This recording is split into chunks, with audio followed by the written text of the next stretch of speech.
Ya, terima kasih Anda masih menyaksikan Gapai Kemuliaan Ramadan. Kita lanjutkan kembali pembahasan kita bersama Kiai Haji Muhammad Faiz. Ya, Kiai, kita masih bedah masalah seputar puasa Ramadan ini, Kiai.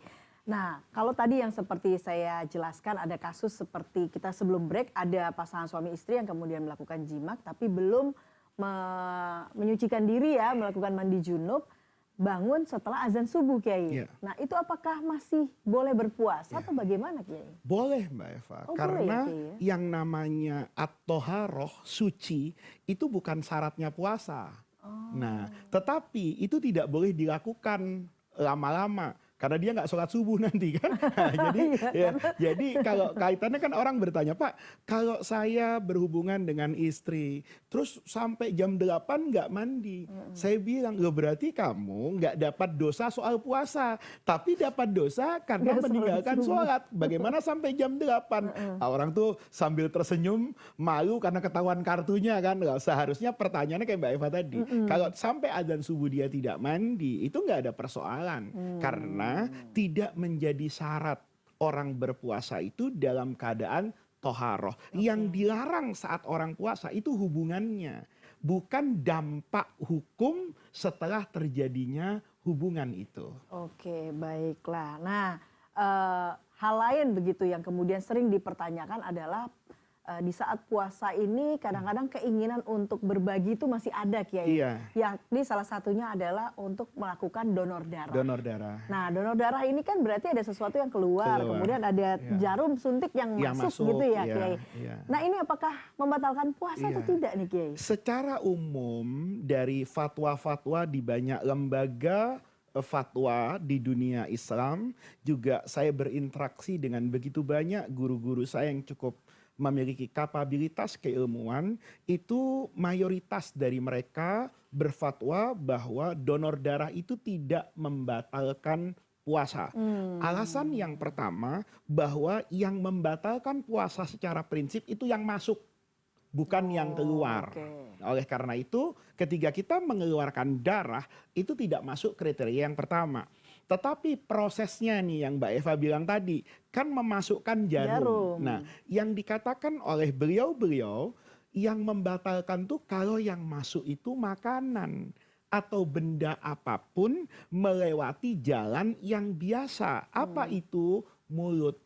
Maka di sini orang yang kemudian melakukan donor darah dengan proses memasukkan jarum itu juga tidak dikatakan batal puasanya. Nah, kalau jarum suntiknya itu kemudian terbalik nih, Kiai ya. Iya. Jarum suntik itu untuk memasukkan obat. Memasukkan obat. Kadang-kadang kan kalau di zaman sekarang ini lagi populer. Kalau sedang lemah gitu badannya, kita suntik vitamin C gitu ya, Kiai. Itu batal puasa atau enggak, Kiai? Nah, itu di sini Mbak Eva, itu terjadi perbedaan pandangan.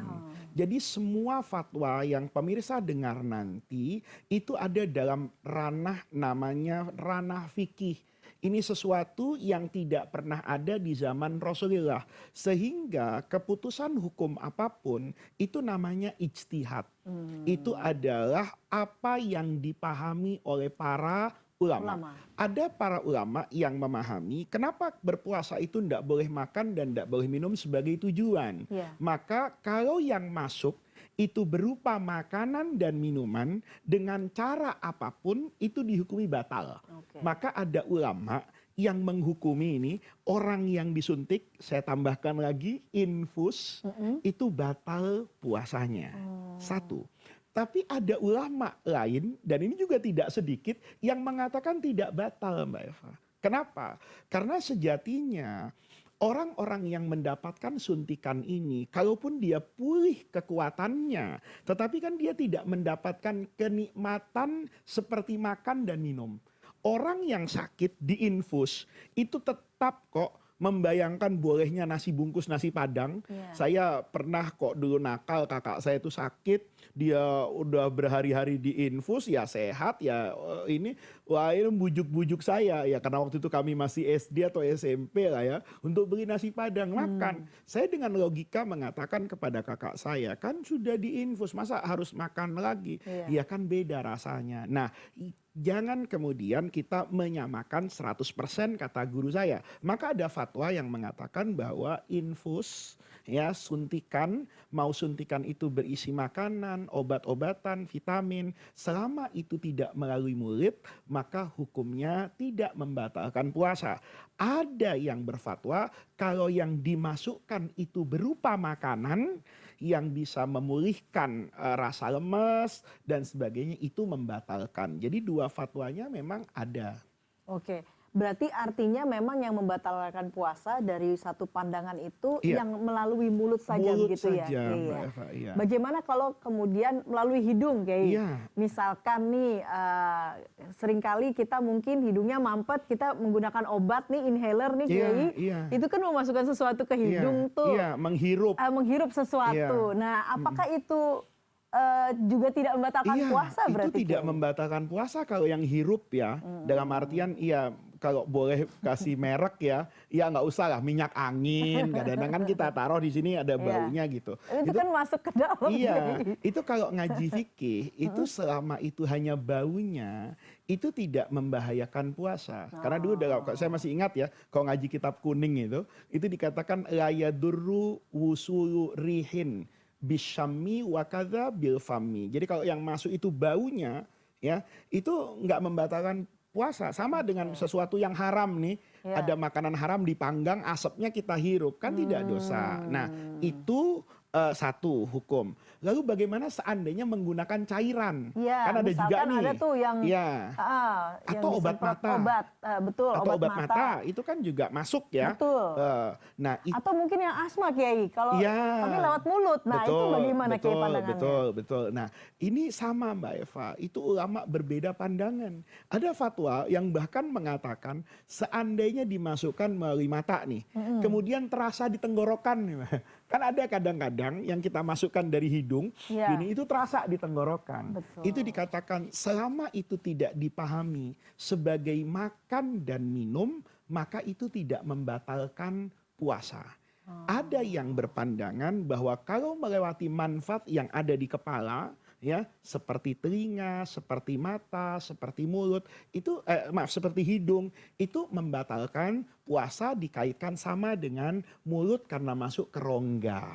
Nah, tetapi dulu guru saya itu lebih lebih mengambil pandangan bahwa selama itu bukan makan dan minum itu tidak membatalkan puasa. Oke. Hanya saja kalau memang masih bisa dihindari, dihindarilah. Karena orang misalnya ketika dia sakit mata, kalau bisa dikasih ketika sahur, kemudian nanti ketika berbuka di tengah malam, itu sudah cukup meringankan. Rasanya juga kita mengambil mazhab al-khuruj minal khilaf. Keluar dari apa yang diperselisihkan di antara ulama, itu menjadi perilaku yang baik. Oke.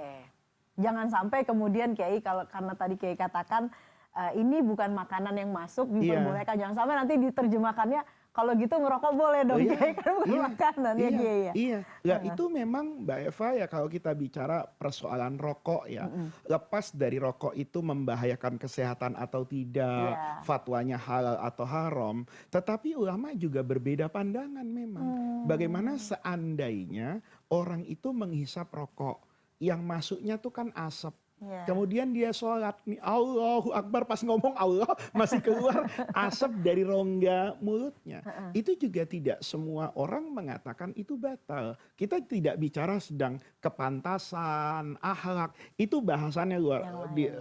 Kalau pertanyaannya di luar fikih, hanya sekedar akhlak dan sebagainya, saya mengatakan bahwa itu bukan orang yang baik. Iya. Ya, tetapi masa orang mau sholat terus mulutnya dipenuhi oleh asap rokok kan juga nggak pantas. Wong kita bicara sama orang yang kita hormati ketiga itu kan tidak pantas, apalagi ini sedang melakukan ibadah sholat. Tetapi kalau pertanyaannya apakah itu batal atau tidak, itu prinsipnya sholat itu yang membatalkan makan dan minum kan.